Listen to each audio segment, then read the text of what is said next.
So if we look at meditation, let's go back to meditation for a second. So we look at meditation and we kind of say, okay, mindfulness is scientific, this is good, this is good, this is all woo-woo. There is a certain bias that can set in of we're not sort of recognizing that 60% of this stuff was correct. We're sort of saying 100% of it is always wrong because we move the stuff that is scientifically valid over to science and we remove it from the realm of, let's say, spiritual tradition. So we have this in the East, we have this system of prana. Okay, so this is chi or vital life force. There's no scientific evidence of this.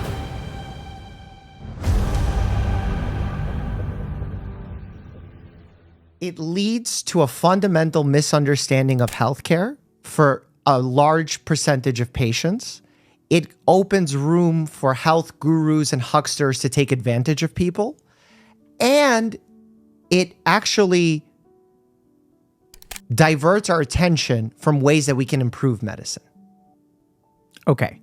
So now I'm understanding this conversation a lot better. Okay. So I noticed that this was becoming very antagonistic, which was really weird because I actually agree with the majority of what you're saying. I see that. Yeah, right? So I'm the first to kind of say, like, I'm the one who said, hey, like 90% of it I think could be crap. And so I was kind of struck a little bit, and then that's when I realized, like, I'm not talking to someone who has an open mind. I'm talking to someone who has a mind made up. I'm talking about it from a truth-seeking perspective. So my mind's not made up. If you presented some data or information here that showed Ayurvedic medicine is way more accurate than you think it is, I would have changed my mind today. Yeah, so it's interesting, but I think I definitely have a bias. Yeah, from what I've learned so far. How is this conversation for you emotionally? Exciting. In what way? So do you feel anything besides excitement? Full excitement that we're finding a way to truth seek together. Because unlike many people who talk about Ayurvedic medicine in this space, I think you do it incredibly honestly. So, because I agree with you, but I think there are a couple of things to keep in mind. So when you make a statement like, 90% of it is crap, that indicates bias to me because we don't know that. You make a very good argument that we have to be skeptical based on our understanding of things. That if I show up today and I say like, oh, like, here's a pyramid. If you meditate under the pyramid, like it could work. And then you can always make the counter argument that until you study it, we don't know, they could be right. Right. And what I'm also detecting from you is like, I think I'm detecting this emotion of frustration because of hucksters and these kinds of people. So I think your understanding of Ayurveda comes from these people.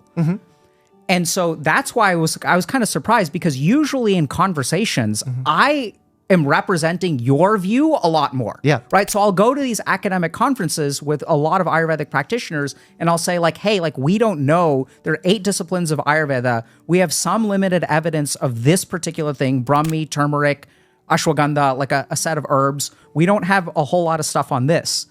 And so I think it's just been really interesting. Now I understand a lot more why this conversation is going the way that it is, which is that you're asking me all these questions, which I get the sense that you're sort of open to the answer, but I think you're asking questions that are not open-ended questions. You're asking questions where you already have a hypothesis, and you are asking me to reflect upon that hypothesis or even counter that hypothesis or support it. That's fair. Which is, I was just... And I think our hypothesis is similar.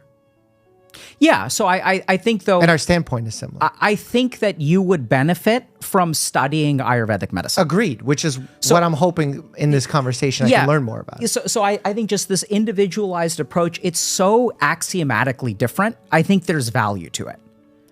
Without a doubt. And in terms of why not translate it over, I think there are a couple of... I think that's good, and I think that's part of the direction we should move in. And I think there's a slight problem with that, which this rubs me emotionally the wrong way, which is that there's a certain amount of cultural appropriation to it. So if we look at meditation, let's go back to meditation for a second. So we look at meditation and we kind of say, okay, mindfulness is scientific, this is good, this is good, this is all woo-woo. But if we kind of think about it, what's happening is we're taking all of it was woo-woo, and then we're taking this and we're saying the rest of it is woo-woo. We're taking this and we're saying the rest of it is woo-woo. We're taking this and we're saying the rest of it is woo-woo. Now, this is very reasonable from the sense of how does science progress? We have the unknown, we take a chunk, and now this is known, and here's the unknown, we take a chunk. So it's very reasonable. On the flip side, I think what ends up happening is if this was our original chunk, and we say that this much is, and I don't think we're nowhere near that. We're like right here in meditation. If we say that this much is valid, there is a certain bias that can set in of we're not sort of recognizing that 60% of this stuff was correct. We're sort of saying 100% of it is always wrong because we move the stuff that is scientifically valid over to science and we remove it from the realm of, let's say, spiritual tradition. But have we done that? That's what's happening. Absolutely. In what way? Can you give me a specific example of that? Yeah. So like cardiac coherence breathing. So for example, What's that?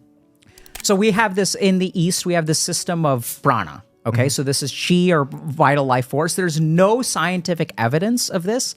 The best example that I've ever heard is, once again, researchers at Harvard discovered that there are channels of electrical conductance in the interstitial space that are variable.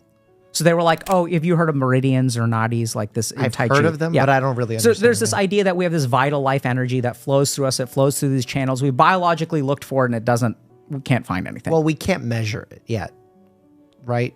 We might in the future. We might not just have the tools to currently measure it. Yeah. So I'm open to that. Yeah. So, and that's where some people are looking for it. And one person, for example, discovered that there are interstitial channels, basically, that don't have a tissue difference. Correct. There's a change at the level of the electrical conductance, but there isn't like a physical, like, anatomical thing. Yeah. So it could be there, sure. But I think what's really interesting is we have no scientific evidence for that. So then we have these systems of something called pranayama, which is you do these techniques which are designed to basically stimulate this vital life energy, which we have no scientific evidence for. Okay. So when we move something, and so then we'll take this Sanskrit practice of pranayama and then we'll turn it into a scientific term like non-sleep deep rest or cardiac coherence breathing or things like that. These are all yogic practices. What do they mean? Just so I can follow along better. Like what is a cardiac breathing? A cardiac coherence breathing is basically alternate nostril breathing. It's this old yogic practice called pranayama. I mean, or nadi shuddhi. And what we kind of do is we try to figure out, okay, what is the distillation of the scientific principles? And we're going to kind of give it a new name. And then I think something is lost there because the moment that we denude it of spirituality, there's a good reason to do that. Because I think you sort of need to do that because from a scientific RCT perspective, you need some way to standardize the protocol and you need to make sure that everyone is like working with the same thing. So there's good reasons to do that. But there's also losses in that, which is that we're removing it from the spiritual tradition, which I think is actually where a lot of the therapeutic value is. So one example of this is there's something that's growing a lot, which is non-sleep deep rest. Have you heard of this? Okay. Like micro naps? No. Okay. So it's a practice that's called yoga nidra. So yoga nidra is yogic sleep. So it's this like ancient yogic technique, and we basically medicalized it by protocolizing it, sort of reducing it in some ways. And what they actually do is intentionally remove a lot of the spiritual woo-woo stuff. So then we do studies on it, and non-sleep deep rest has good outcomes. So we know, for example, that yoga and Tai Chi outperform standard exercise when it comes to things like osteoarthritis or mental illness. There are RCTs. You're familiar with that? Familiar with that research? Yeah. That they outperform it? I'm not sure. Okay. Yeah. So there's some studies that show that. So actually, let's do a quick aside. So that's what makes me really wonder about the value of some of these traditions. Because if we look at studies that show that yoga is superior to physical exercise, so there's one paper from, I think, 2016 in the New England Journal of Medicine on Tai Chi and osteoarthritis that basically showed that it was very effective. So then, interestingly, from a scientific perspective, if we say, okay, like if all that exists is physical, then exercise should be the same as Tai Chi.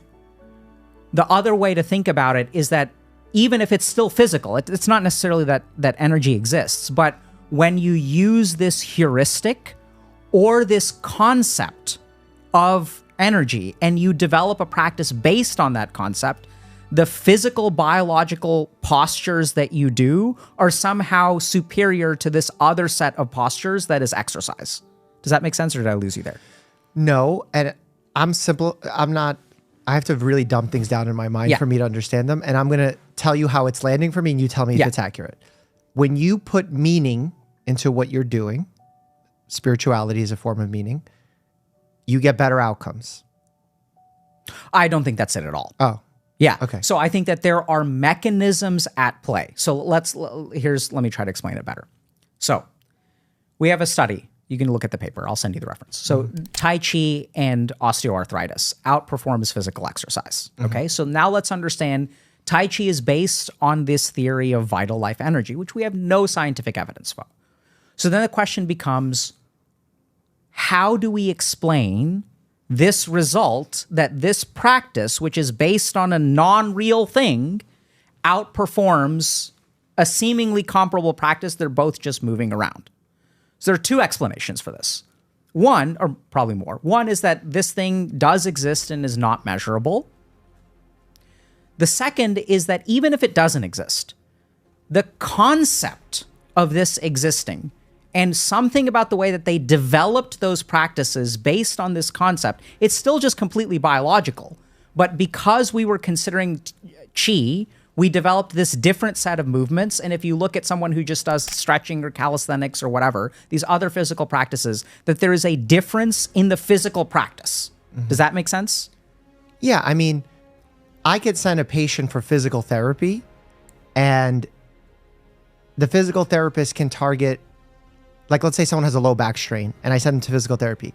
They can focus on massage and movements of their thoracic spine and loosening that up. They can focus on glute strengthening and hamstring tightness and posterior chain strengthening. They're all movements, but they're going to yield radically different results. Yeah, perfect, right? So that's what I'm saying, is that there's something about the theoretical, there's something about the theoretical backdrop that they developed, whether it's real or not real, that leads to a particular protocol which outperforms our understanding of exercise. Right. So I think that even if we assume that latter case, I think we could be losing something, because if we even remove that theory that gave us the practices in the first place, we could be depriving ourselves of a certain methodology that leads to interventions that are quite good. I don't know if I lost you there. This is the most technical conversation about this I've had in a long time. This is great. Fantastic. I love this. It's a very heady conversation because we're talking about tertiary level concepts now of imaginary concepts. So where my mind is going is that you feel that the way Tai Chi was created, we shouldn't just focus on Tai Chi. We should focus on how Tai Chi was created, because there's value there. Potentially, right? Right. Focus on in terms of investigation. Right.